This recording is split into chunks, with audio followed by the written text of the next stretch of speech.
Selamat pagi Mbak. Perkenalkan saya Dr. Akmal yang berjaga di rumah sakit. Ini dengan Mbak siapa? Saya Mbak Anissa. Mbak Anissa. Usianya berapa tahun Mbak? Saya 35. 35. Kalau ini? Anis. Mbak Anis. Umurnya berapa tahun? Kedua. Oh ini adiknya saya. Adiknya. Mungkin boleh diceritakan keluhannya apa Mbak? Ini dok, adik saya nih udah sebulan ini ngurung diri mulu di kamar. Ya, terus saya juga suka dengar kadang-kadang dia suka ngomong-ngomong sendiri, padahal tuh gak ada orang dok, tapi dia kayak ngomong aja gitu. Terus abis itu baru sekitar seminggu ini juga saya dengar dia suka nangis, tiba-tiba nangis. Terus baru 3 hari ini dia nggak mau makan, terus nggak mau mandi. Terus kan saya jadi khawatir ya dok, kayak jadi saya bawa dia ke dokter. Sebelumnya banyak aktivitasnya normal. Iya normal, dia dulu kan kerja sebelum dipecat tuh, kayak sebulan lalu dia dipecat. Terus sebelum itu dia ya kerja, terus habis itu makan bareng kita sama keluarga. Ya emang anaknya dasarnya pendiam sih dok, sama susah bergaul, tapi dia masih ada lah interaksi sama orang gitu. Kalau sekarang beneran di kamar terus. Kalau boleh tahu banyak kerja di mana? Di ini dok, di pabrik gitu. Di pabrik. Pendiam itu memang dari kecil pendiam. Memang dari dulu dia pendiam, susah itulah bergaul. Sebelumnya Bayi pernah mengalami hal yang serupa nggak? Enggak, ini baru pertama kali kayak gini dok. Berarti setelah di PHK itu ya? Iya. Kemudian kalau keluarga mungkin ada yang pernah mengalami hal seperti mbaknya? Dari keluarga nggak pernah sih. Nggak pernah juga. Nggak pernah. Kalau riwayat seperti darah tinggi, gula gitu apakah ada? Kalau di adik saya sih nggak ada dok, paling di orang tua saya. Di orang tuanya ada. Kalau mungkin riwayat jatuh gitu ada? Nggak ada dok. Nggak ada ya. Oke, jadi mbaknya ini membawa adiknya ya, Mbak Anis, dengan keluhan sudah sebulan ini mengurung diri di kamar, kemudian suka menangis. Semingguan ini sudah 3 hari tidak mau makan, minum, mandi ya. Iya. Nanti saya izin nanya ke Iya. mbaknya ini ya, saya periksa ya. Iya. Apakah dibolehkan? Iya boleh. Halo Mbak, dengan Mbak Anis ya. Mbak Anis, apa yang Mbak rasakan saat ini? Capek, sedih, pikiran juga. Cuma saya tuh Mas, sini tadi dengan siapa Mbak? kakak saya Kakaknya. Mbaknya tahu kesini karena apa? tiba-tiba diajak ke sini. Tiba-tiba diajak ya. Kata saya nggak apa-apa tuh, saya nggak merasa sakit. Ya cuma emang susah tidur aja. Susah tidur aja, nggak ngerasa sakit gitu enggak? Tadi kesini naik apa Mbak? Naik motor. Naik motor, kucing dengan kakaknya. Di jalan macet tidak? Macet lumayan. Macet lumayan. Tinggal orang. Tadi dari rumah jam berapa Mbaknya? Jam 8 pagi dok ya. Tadi susah tidur ya tadi ya. Mungkin apa yang Mbak rasakan gitu akhir-akhir ini? Saya males dok. Kayak capek gitu dok. Capek terus kayak udah nggak ada lagi harapan lagi dok.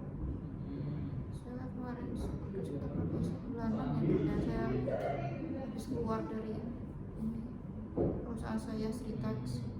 Saya dipecat karena katanya mau bangkrut, banyak lah yang dipecat. Saya nggak ada penghasilan, terus saya ada utang sama tuh pak tetangga saya, terus mau dibunuh saya dok. Dibunuh sama siapa Mbak? Tetangga saya. Tetangga. Ya. Jadi mbaknya ini ngerasa mengurung dirinya itu karena putus kerja atau karena ada ancaman itu? Ya karena dia bisa bayar utangnya. Mbaknya tuh yakin Ya pasti dibunuh. pasti dibunuh. Pasti dibunuh. Saya nggak bisa bayar bro, kalau nggak bayar ya pasti dibunuh sama. Itu dari tetangganya yang mengatakan seperti itu atau Nggak pernah dia bilang kayak gitu sih, cuman mbaknya merasa udah yakin pasti ya? sih. Memang betul mbaknya ini diancam oleh tetangganya. Saya nggak pernah lihat sih dok, Pak Budi juga orangnya tuh yang emang baik, emang ustad dok, jadi nggak mungkin macam-macam gitu sih. Kalau mendengar bisikan-bisikan gitu pernah nggak? Oh, sering dokter. Sering. Itu kalau boleh tahu bisikannya seperti apa mbak? Gini, kowe raguna ning kene mati ae. Banyak dok berisik. Berarti menyuruh untuk bunuh diri gitu ya mbak? Itu yang bisikin itu cowok atau cewek? Cowok cewek banyak dok. Cowok cewek oh banyak. Di telinga kanan atau telinga kiri? Dua-duanya dok. Bisikannya itu orang yang membisik atau dia tuh berasa di dalam pikirannya mbak gitu? Ada suaranya dok, saya ngerasa. Di ada suara ya. Sebelumnya mbak pernah melihat mungkin sosok bayangan gitu, apakah pernah? Nggak ada. Nggak pernah ya. Berarti rasa keinginan bunuh dirinya itu apakah dari diri mbak sendiri atau karena dari bisikan-bisikan tadi? Ya bunuh dirinya karena saya juga mau bunuh diri, terus juga disuruh mati sama bisik-bisikan itu. Udah, saya lakuin aja. Itu pernah nyuruh untuk menyakiti diri sendiri gitu? Lumayan dokter. Itu sejak kapan mbak? Habis saya keluar dari ini street text. Waktu apa nyilat itu sadar? Sadar. Kerasa sakit? Enggak. Setelah nyilat itu apa yang mbak rasakan?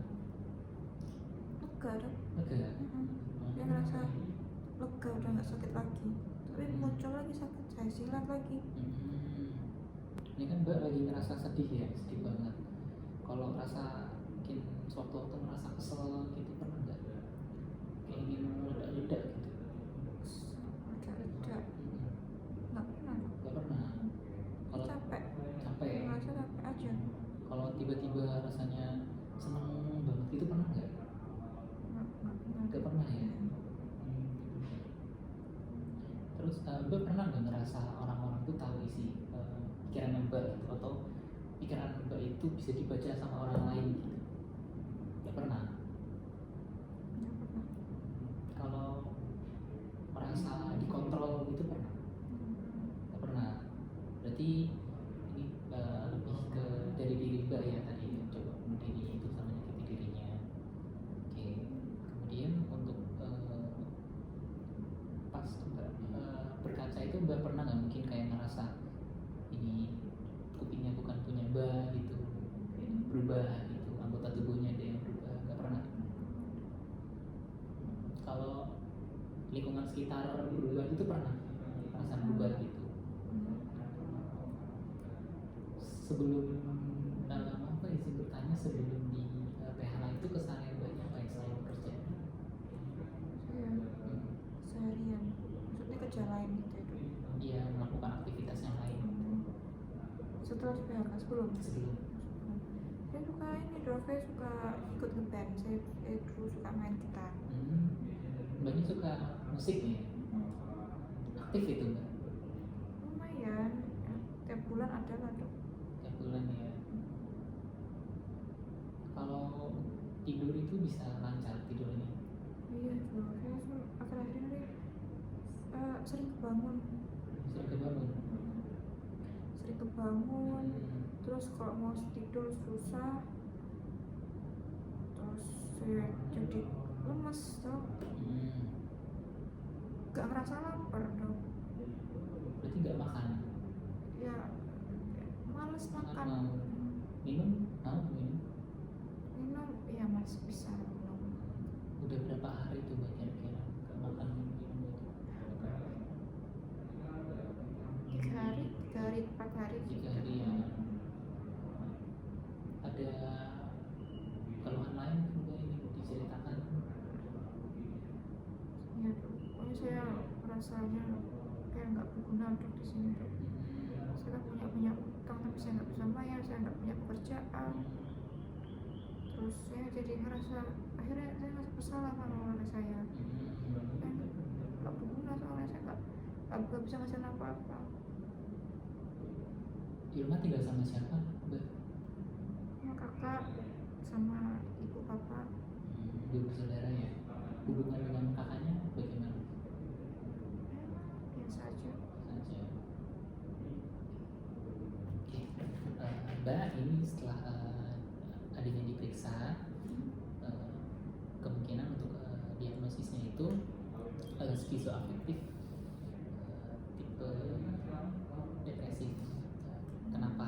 Itu Mbaknya itu ada tadi ada merasa ada yang ingin membunuh, dan Mbaknya itu sangat yakin akan hal tersebut. Lalu tadi juga sempat ada bisikan-bisikan gitu, Mbak. Ya, tadi juga Mbaknya itu mengalami sampai tidak mau makan, tidak mau gangguan tidur, itu mengganggu kesehariannya gitu. Ya, jadi ini nanti saya akan resepkan obat. Obatnya itu ada risperidon, itu untuk mengatasi gangguan-gangguan halusinasinya itu.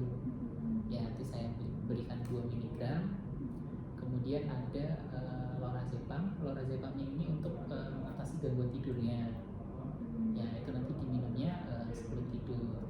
Kemudian saya berikan namanya itu fluoxetine. Fluoxetine itu untuk mengatasi tadi gangguan-gangguan kecemasan depresifnya Mbaknya itu. Ya, nanti obatnya diminum teratur ya, Mbak. Nah, ini kan Mbaknya ini punya yang untuk resiko bunuh diri ya. Ya, nanti lebih perhatiin lagi Mbaknya, jangan sampai dibiarin sendiri. Ya, nanti mungkin bisa kasih tahu untuk orang tuanya lebih memperhatikan Mbaknya, untuk mungkin dari omongannya lebih dijaga agar tidak menyakiti Mbaknya. Ya, untuk Mbaknya mungkin lebih bisa dikontrol lagi untuk emosinya, untuk sedih-sedihnya itu. Ya, kita kan pasti punya masalah ya, Mbak. Setiap orang pasti punya masalah, dan Tuhan itu tidak akan memberikan suatu masalah yang tidak bisa diselesaikan oleh hambanya begitu. Pasti insya Allah ada jalannya. Jadi Mbak tidak perlu larut-larut bersedih gitu. Pasti Mbak itu tetap berguna, jangan pernah menyalahkan diri sendiri. Seperti itu. Mungkin ada yang ingin ditambahkan? Jadi ini minum obatnya aja dok, terus nggak usah ke ini. Oh iya, ini kan karena ada cukup berat ya, jadi saya rujuk ke spesialis kejiwaan Harus untuk ke spesialis. iya nanti diperiksa lebih lanjut gitu, untuk menegakkan diagnosisnya. Apakah ada yang ingin ditanyakan lagi Mbaknya? Cukup sudah dokter. Oke, terima kasih Mbak, semoga cepat sembuh ya. Ya, terima kasih dok. Ya, sama-sama. Izin melaporkan untuk status mentalnya dokter, untuk kesadaran umum, wanita, tampak sesuai usia, rawat diri baik, gizi cukup, kesadaran kompas mentis, orientasi untuk objek, tempat, waktu, suasana baik, sikap dan tingkah laku kooperatif normatif, untuk moodnya sedih atau disforik, untuk afeknya sempit, kongruen, depresif, bentuk pikir non-realistik, untuk isi pikir, waham curiga, dan ide bunuh diri, untuk progresi pikirnya irrelevan, koheren, gangguan persepsi, halusinasi auditorik, atensi, mudah ditarik, sulit dicantum, untuk hubungan jiwanya dapat, tilikan dirinya. Untuk diagnosis kerjanya, skizoafektif tipe depresif, dan diagnosis bandingnya skizofrenia tipe paranoid, dan episode depresif dengan gejala psikotik. Untuk tata laksananya diberikan risperidon, tablet 2 mg untuk pagi dan malam, kemudian fluoxetine kapsul 20 mg pagi hari, dan lorazepam tablet 0,5 mg di malam hari sebelum tidur.